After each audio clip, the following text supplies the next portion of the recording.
বলো।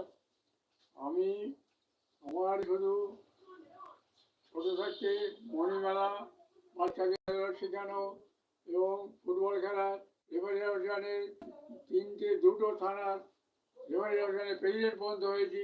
উপরন্তু ভারতবর্ষ স্বাধীন রাখার জন্য 4খানা যুদ্ধ অ্যাটেন্ড করেছি। বাংলাদেশ আজকে পাচ্ছে, কিন্তু তাদের পিছনে ইন্ডিয়ান সোলজারদের সাহায্য করেছে। আমি ইন্ডিয়ান সোলজারও জীবন কাটিয়েছি, পাকিস্তানের যুদ্ধ কাটিয়েছি। প্লাস চীনের যুদ্ধে যুদ্ধে আমি অ্যাটেন্ড করে ভারতবর্ষকে স্বাধীন করার চেষ্টা করেছি। কর্মজীবন এমনই যে শুধু সংসার নয়, সংসারের সাথে আমি সামাজিক কাজে অনেক কাজ করেছি।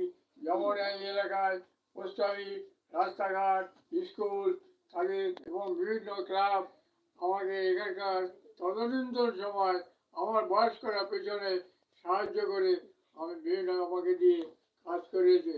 তার জন্য সেই আমার পূর্ব সব গার্জিয়ানদের নমস্কার জানাই। এখন আমি 90 বছরে পড়েছি, তারা সবাই চলে গেছে, তাদের আশীর্বাদে এখন আমি সুস্থ শরীরে জীবন কাটাচ্ছি। এটাই আপনাদের দর্শনার শুভেচ্ছা, আশীর্বাদ, ভারতবর্ষের আশীর্বাদ।